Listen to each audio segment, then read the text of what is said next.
Hello everyone, welcome to IFS. तो IIT JAM का exam आने वाला है, नज़दीक आ चुका है। 2 महीने बचे हैं। तो अभी क्या स्ट्रेटजी रहनी चाहिए अपनी कि आईआईटी जैम एग्जाम क्वालिफाई कर सके। और कुछ आपके क्वेश्चंस जो आपके माइंड में रहते हैं, उन सारे क्वेश्चंस का मैं आंसर दूंगा। तो मैं कुछ क्वेश्चन है वो लेके आया हूँ, और इन पॉइंट पे अपन डिस्कस करने वाले हैं और उनके आपको आंसर मिलेंगे। तो सबसे पहले तो क्या क्या पॉइंट कवर करने वाले हैं। टारगेट आईआईटी जैम 2025 से अपना जैम क्वालिफाई करना है, सिलेक्शन करवाना है, आईआईटी में एडमिशन लेना है। तो 60 दिन के अंदर कैसे क्या करेंगे जिससे ये सारे पॉइंट है वो कवर हो सके। अगर आपका सिलेबस कंप्लीट नहीं है तो कैसे कंप्लीट करें। मेन फोकस थ्योरी और पीवाईक्यू, किस पे फोकस करें, पीवाईक्यू पे करें या थ्योरी पे करें। How to crack IIT JAM in less units, कम यूनिट के अंदर आईआईटी जैम को कैसे क्वालिफाई करें। How to solve mock test, mock test solve कैसे करना है। Where I can where I can practice the maximum number of questions और सेफ स्कोर क्या होगा। इन सारे पॉइंट्स पे अपन डिस्कस करने वाले हैं। तो पॉइंट नंबर फर्स्ट पे चलते हैं। सबसे पहले सिलेबस पूरा नहीं हुआ है, क्या करें। सिलेबस अगर पूरा नहीं हुआ है तो अब अपना फर्स्ट टारगेट ये नहीं होना चाहिए कि सिलेबस पूरा करना है। फर्स्ट टारगेट ये होना चाहिए कि मुझे ये सब्जेक्ट कवर करने हैं जिससे कि मेरा सिलेक्शन हो, मेरा जैम क्वालिफाई हो जाए अच्छी रैंक के साथ में। ठीक है, तो क्या करना है, focus on high weightage topic. High weightage topic focus कीजिए। जैसे कि आपको पता होगा, या नहीं पता है तो आप एनालिसिस कीजिए कि पिछले सालों में किस सब्जेक्ट से ज्यादा क्वेश्चन पूछे गए थे। सॉलिड एंड इलेक्ट्रॉनिक से पूछे गए, जैसे मैथमेटिकल से पूछे गए थे। ठीक है, तो हाई वेटेज टॉपिक को कवर कीजिए। जैसे इलेक्ट्रॉनिक्स में भी ओपीएम से क्वेश्चन पूछा जा रहा है, कवर कीजिए उसको। सॉलिड में क्रिस्टोग्राफी से क्वेश्चन पूछा जा रहा है, उसको कवर कीजिए। सारा सब्जेक्ट कवर करने की जरूरत नहीं है। टू स्टेज जो एम्पलीफायर है वो जरूरत नहीं है उसको करने की, कभी क्वेश्चन ही नहीं आया है। Prioritize easy and moderately difficult chapters. अपना प्रायोरिटी दीजिए इजी सब्जेक्ट को, जहां से हाई वेटेज मतलब जहां से क्वेश्चन आते हो। सब्जेक्ट में ज्यादा टाइम लगता है, इसलिए उसको लास्ट प्रायोरिटी दीजिए। Easy to moderate to high subject की ओर चलना है अपने को, और हाई वेटेज वाले टॉपिक को पहले करना है। Create a realistic time table. Time table बहुत ज़्यादा जरूरी है, और रियलिस्टिक टाइम टेबल बनाना है। ऐसा नहीं कि मुझे अगले 3 दिन के अंदर आईआईटी जैम का सिलेबस पूरा कर दूंगा, मैं पॉसिबल ही नहीं है। अगले 2 दिन के अंदर क्वांटम मैकेनिक्स मतलब मॉडर्न फिजिक्स पूरी कर लूंगा, पॉसिबल नहीं है। तो रियलिस्टिक टाइम टेबल बनाइए, छोटे छोटे टाइम टेबल बनाइए, छोटा गोल रखिए कि आज मुझे ये सब्जेक्ट का इतना पोर्शन करना है, आज मुझे 6 घंटे के अंदर ये पढ़ना है, आज मुझे 4 घंटे के अंदर ये कंप्लीट करना है। मुझे संडे को सारे के सारे, मतलब सारे के सारे तो नहीं, 3 साल के पीवाईक्यू है वो सॉल्व करने हैं। छोटे गोल रखिए, टाइम टेबल सेट कीजिए, जिससे आपका सिलेबस कंप्लीट हो जाएगा। ठीक है, for the remaining syllabus. Second question अपना क्या है, मेन फोकस थ्योरी और पीवाईक्यू, किस पे फोकस करना है। तो भाई देखो, थ्योरी भी इंपॉर्टेंट है कंसेप्ट के लिए, और पीवाईक्यू भी इंपॉर्टेंट है एग्जाम क्वेश्चन करने के लिए। आपको बैलेंस बना के रखना है। Theory build concept, conceptual clarity specially for complex topics, और पीवाईक्यू है वो आपकी प्रैक्टिस को, पैटर्न को और टाइम मैनेज करना सिखाता है पीवाईक्यू। जितना पीवाईक्यू करोगे आप एक्यूरेसी बढ़ेगी, टाइम मैनेज करना सीखोगे।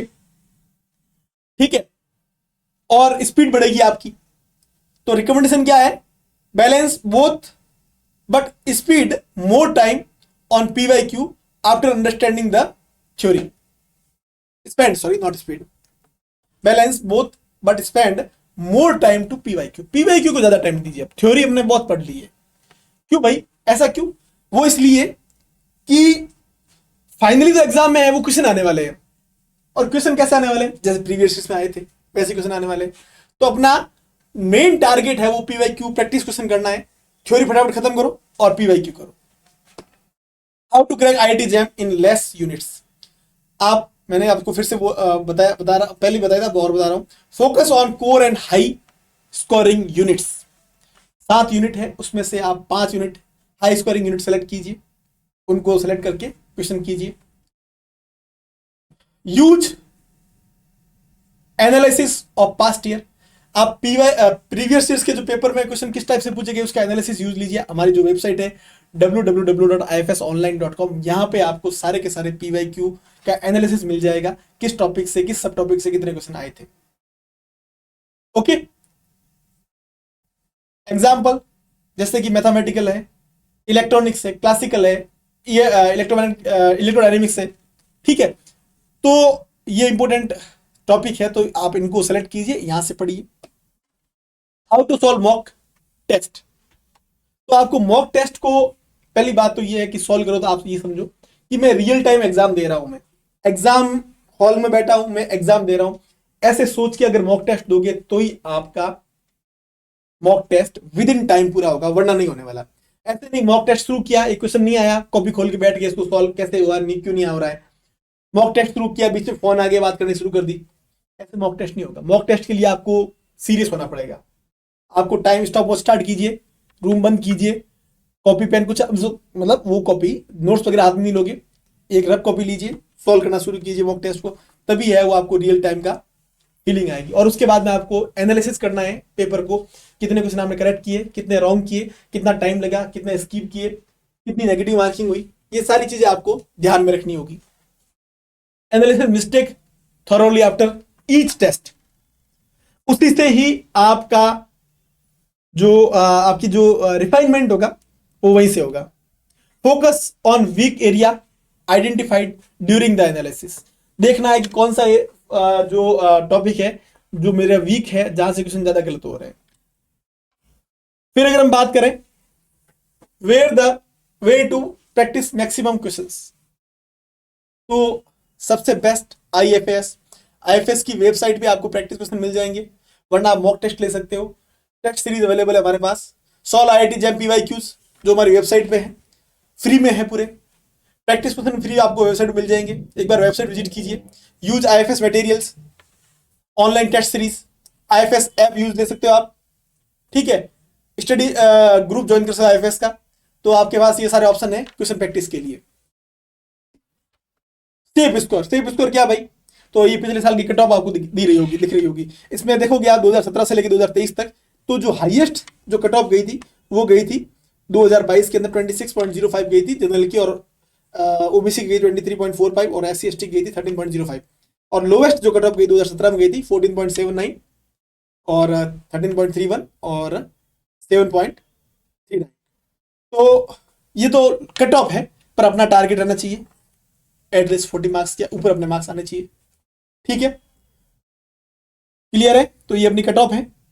और हाँ, जिन लोगों को अभी तैयारी शुरू करनी है IIT JEM CUET PG की, उन लोगों के लिए फ्लैट 50% डिस्काउंट मिल रहा है। हमारा जो स्पेशल ऑफर चल रहा है बदलाव 3.0, उसमें आपको फ्लैट 50% का डिस्काउंट मिल रहा है IFS 50 प्रोमो कोड यूज करने पर। ये जो है वो डिस्काउंट है वो complete MSc and PhD entrance के कोर्स पर मिल रहा है।